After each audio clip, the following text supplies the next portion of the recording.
Okay, right, again, just to recap, sitting gills, I don't need to go any further than that.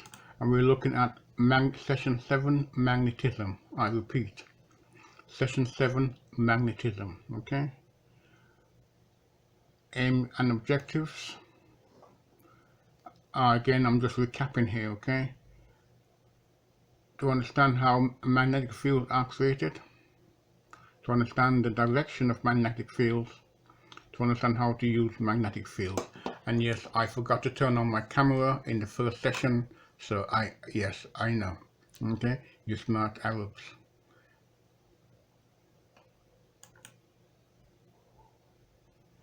Okay.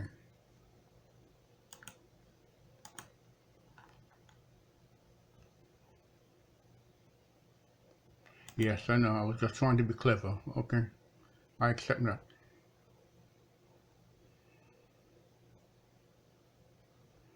Now here, this is a lot of the work you've done already, which is on video. Look back at the work, make sure you understand it before you begin to go any further. Okay. Certain works will only be released at a given point in time. Okay. Right. Magnets. Magnets are materials that produce a magnetic field of their own. We use the effects of the magnetic field in many ways. Various tapes contain a reel of magnetic tape. Audio cassettes also rely on magnetic tapes. Credit, debit, and ATM cards rely on magnetic strips.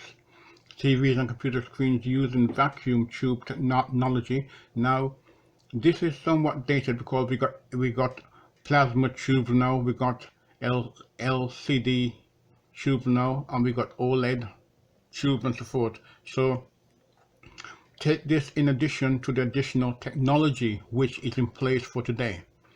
So make sure that you look this up and you add that list to these items as well.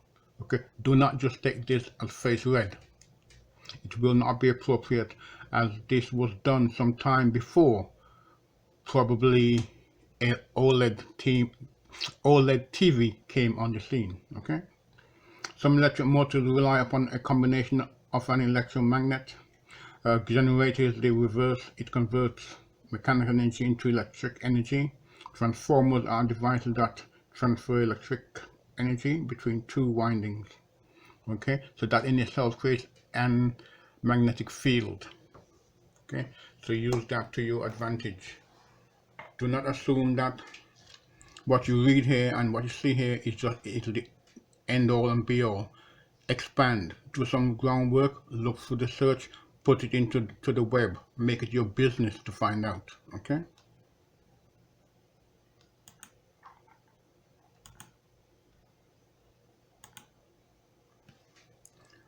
Right, lines of magnetic flux. Like poles repel each other, unlike poles attract each other, and you've seen this somewhere along the line. Only here now we're now showing you in the north pole repelling each other, and S pole, north and south pole, being attracted. Okay. Now again, I can recommend you put pen to paper, make little sketches for yourself. Do not just take it off the screen and think you're going to remember it. It does not work like that. You will have your own style of learning. You will develop your own style of learning. You will implement it for yourself, and you can bring that and make that work your own. Don't just take it off the screen. When two N poles or two S south poles of a magnet are together, the magnetic flux lines are pushed outwards, away from each other. When N and S poles are placed together, the magnetic flux lines are straight and are attracted to each other. Okay, that is simple enough for you to understand.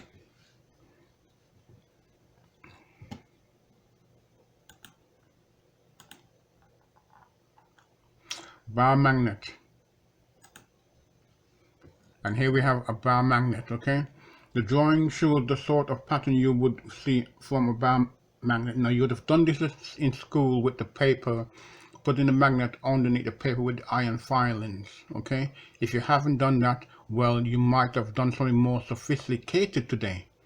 Okay, like set up put a current through a coil that with a paper over the magnetic field, and you will see the iron filings take on the shape of the bar magnetic flux. Okay, now I just hit, for me here it's a bar, but if in your case it could just be a circular bar or anything of the sort that is a magnet. Okay, the amount of lines of flux in any particular area is called the flux density. The line of flux appears to go through the north pole of the magnet, round the outside, and enter into the south pole. If the lines of flux were close together, you will have a strong magnetic field. If they are further apart, then the magnetic field is weak. So the closer you can bring your magnet to an object, the more stronger your magnetic field will be. But the further you take it away from it, the less strength the magnetic field will have. And I said to you earlier, thinking of magnetic fields, if we could develop one around your car when you're driving, so forth, that wouldn't that be something? But again, it's just my imagination running wild.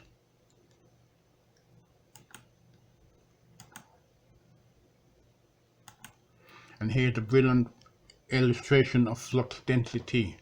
Okay, here we have flux density. Now again, remember, you cannot see what I'm looking at, but you will need to go through the video. I've told you already what it is from the start. The amount of lines of flux in a particular area is called magnetic flux density. And here we have plate having unit area, direction of lines of magnetic flux. Okay, we have a south pole here, and we have a north pole being attracted here. Okay, north and south pole. So lines of magnetic flux. So we have our flowing from north to south. Okay, our magnetic flux is flowing north to south. Okay, north to south. And here we have an idea of how, if we have like we have simply used a table here to give us low flux density, which is just two little dots, and we have lines of flux showing us the line of flux in the direction. Now, line of flux always goes from north to the south pole, and then we have a full square here with high flux density. Now the diagrams show the idea of flux density being based on area. Now what we're saying here, excuse me, is that the smaller, sorry, the smaller the area, the more condensed your flux density will be, or the stronger the magnetic field. So the more lines of flux, the more lines passing through the unit area, then the stronger the magnetic field is. Okay, that's just another way of putting it. Excuse me, I apologize. Now the flux density symbol is phi, unit is the Weber, WB, the flux density symbol B, unit is the Tesla, or Web per meter square, etc.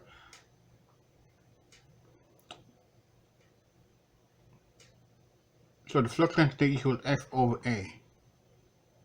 I repeat, flux density equals B equals F over A. B equals F over A, okay? And B represents flux density, okay? Now this is important for you to look at for yourselves, and again, do some additional research, because we have a lot of information now on the web which will give you probably a wide explanation. I won't bring it into here right now, because I think I want you to deal with this first. But again, put pen to paper, make your little sketches, take it with you. Okay.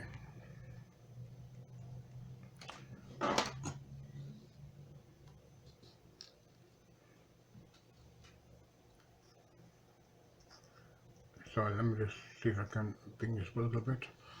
Okay, current carrying conductor. When a conductor carries a current, a magnetic field forms around it.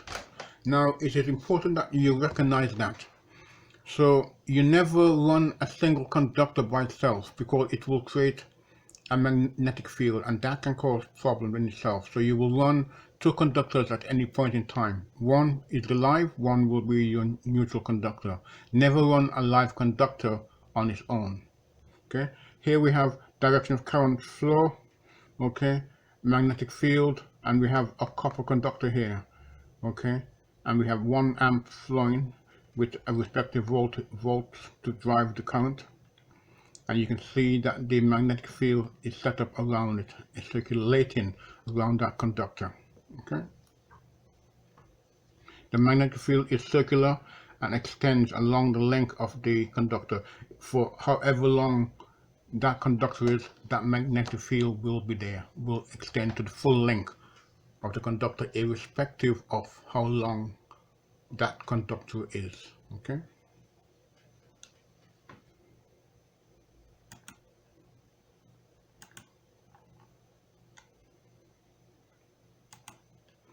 Now, corkscrew or right hand thread rule. I mean, I'll be honest with you, I've always had problems getting this. So what we've got here is there are arrows showing the direction of the magnetic field around the conductor. The direction of the field and north to south can be determined using the corkscrew or right hand thread rule. And here we have, okay, again, you cannot see it on this, but you need to look at the video for yourselves, okay? Direction of corkscrew, direction of magnetic field, okay? And it's something like,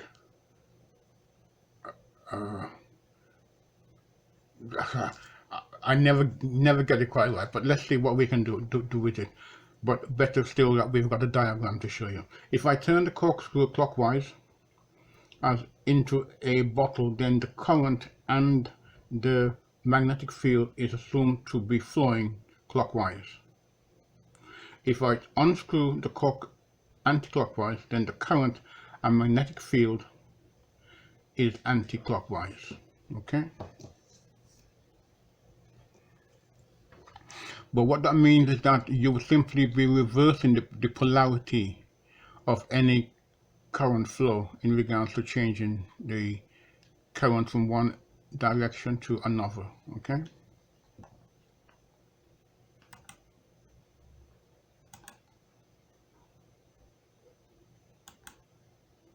Solenoids. Now, a solenoid occurs when a number of strands of wire are formed into a series of turns with nothing in them but air. So what we're saying here is that we get a roll of paper. Let me just see if I can do this briefly. We get a roll of paper.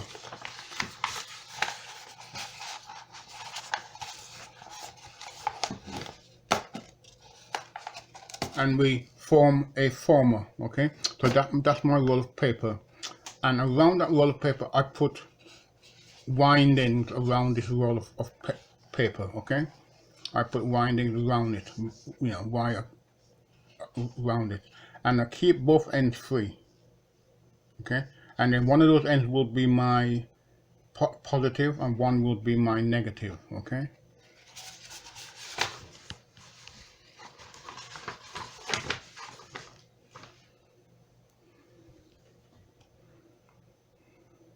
Okay, so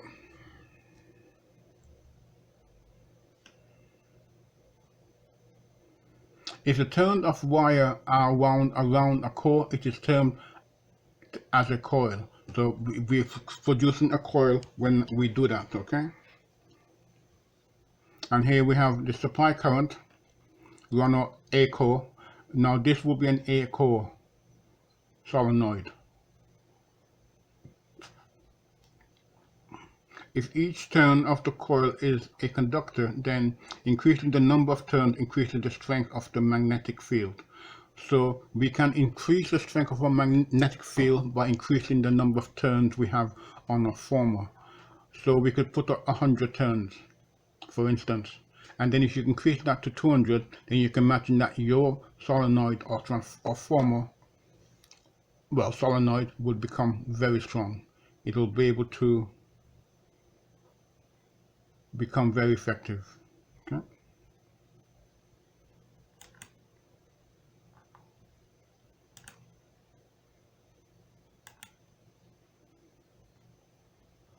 And here we're looking at the what's called the right hand grip rule. Let me run that again. Right hand grip rule.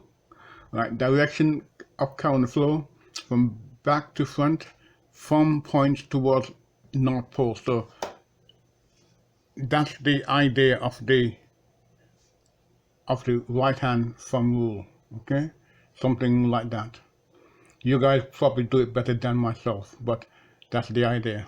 Okay, let me see if I can get it in camera. Yeah, something like that, basically. Anyway, okay. To determine the direction of the magnetic field, assume that the fingers on the right hand are showing the direction of current in the coil or solenoid, and that the thumb is pointing north. Okay.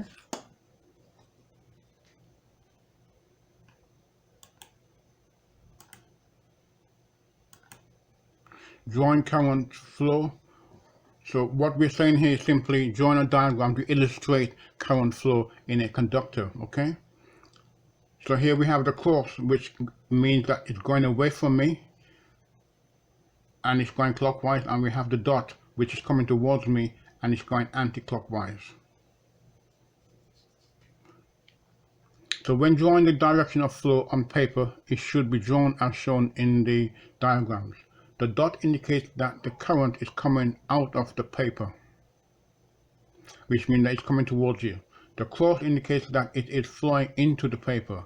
Think of it as a dart with a point at one end and a flight at the other. Okay. Current flowing away means the magnetic field is clockwise. Current flowing towards means the magnetic field is anti-clockwise. Okay.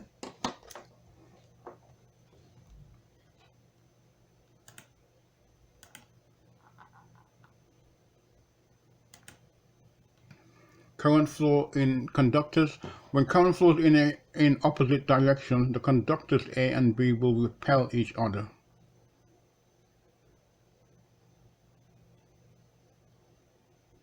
And here you have your conductors. Okay. As magnetic fields never cross, this places a force on the conductor.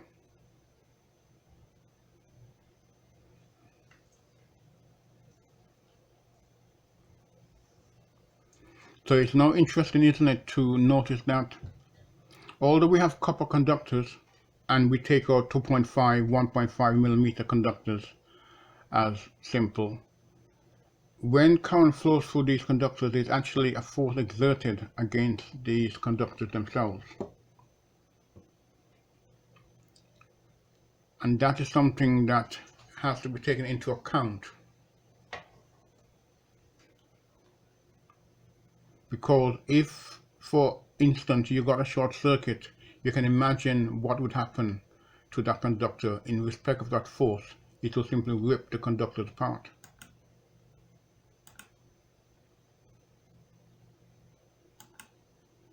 Current flow in conductors again, continue. When current flows in the same direction, the conductors A and B are attracted to each other. Okay.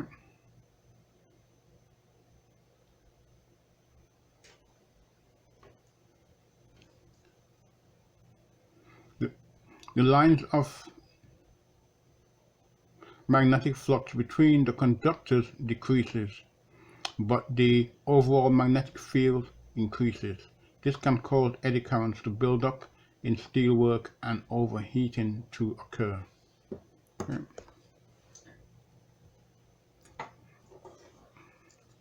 So here we have current flowing in the same direction.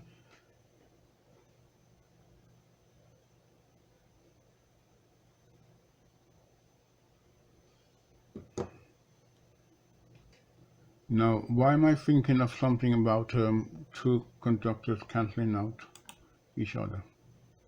Oh, it'll probably come to me later on. Now, this is what we have here when we call eddy currents. Now we're looking at eddy currents.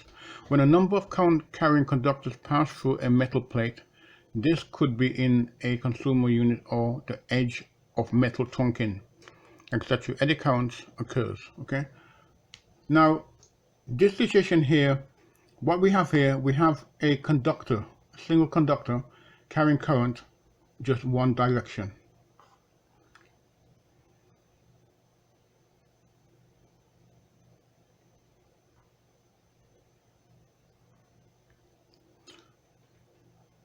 Let me make sure. No, okay. Here we're looking at line conductors, okay? We were read in this when this work was done, but you know, live conductors are now brown, okay? So please be aware, use the correct rectification and recognition for your cable conductors as they are. This work was done probably before you were born. Circulating eddy currents, okay, here, and steel plate. Now, as current passes through the conductors, a magnetic field is induced in the steelwork. This current circulates continually unless stopped. Now, that eddy current here creates heat. And the problem here, this gets hotter and hotter and hotter. And you can imagine, especially if you withdrawn a lot of load of these cables, that heat will generate. Now, what's going to happen to your insulation if it's coming from a metal frame especially? And that is why within your framework here, once the cables come through the hole, that hole should be insulated with a plastic rim or something of the sort to prevent these conductors, even if they melt, touching the metalwork. Okay, but as you can see, what will happen is that insulation will break down, it will touch the metalwork, and it will simply trip your circuit breakers, or even worse, if the circuit breakers don't trip, cause you to have a fire. Not in your best interest at all. Okay. How do we deal and remove eddy currents?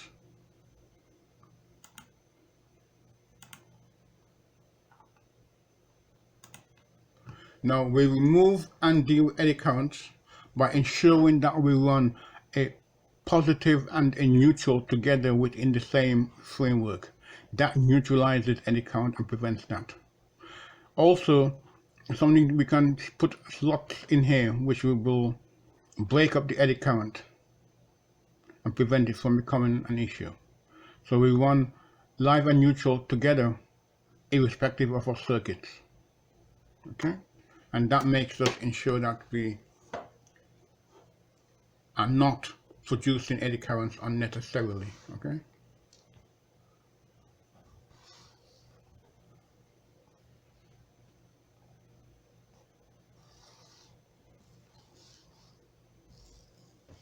Let's just go in and make sure that you can pick that this up, okay? Let's make sure we can come back and framework on this. Okay, yes, I can. Good. Okay.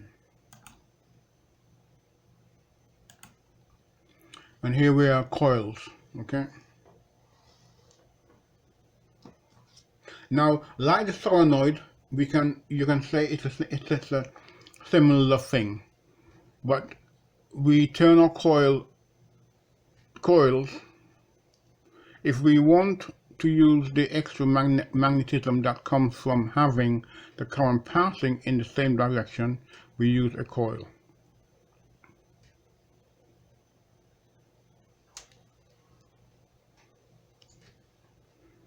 And we can use a coil former A code. Now, let me just go back a little bit and show you where we were. How far am I? 1 second. How far? Here. Now, if we turn this this solenoid upside down, that we can begin to bring that as a coil as well. Okay. So we can look at that from here. If we turn it around, okay, we can, that could also become a coil. So it's just looking at it from a different angle.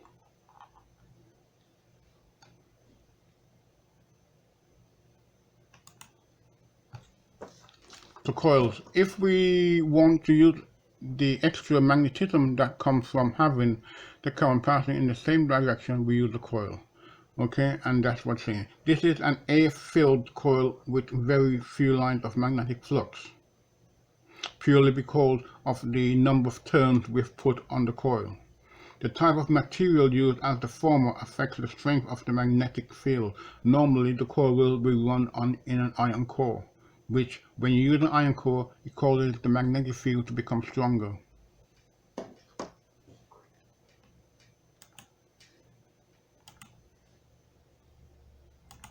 And here we have copper coil, okay? A coil former made out of copper has more lines of magnetic flux than one of air.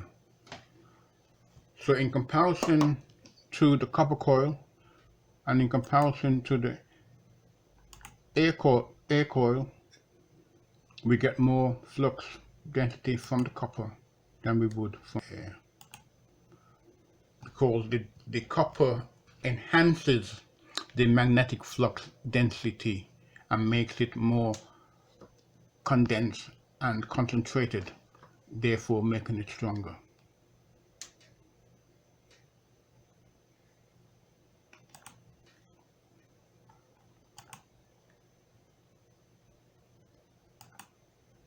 And here we have an iron former as well. So here we're using iron instead of copper. So let's just go back here again. We're using, instead of using copper here, instead of using copper now, we're using iron. Okay, let me just confirm that it is iron. Yes, it is an iron former. Yes. Okay, so here the former here is made out of iron, and there are many more lines of magnetic flux than you would have in the copper. Okay, iron is a very good former in regards to electromagnetic flux. This understanding of the way magnetic fields affect cables and metals should help you as an electrician to decide which cables etc. are best placed where and why they shouldn't be placed in some other situations. Okay, and again remember that eddy current is a dangerous thing to have around and needs to be neutralized at all point in time. Okay, right, I hope you found this useful, and have a good day. Bye bye for now.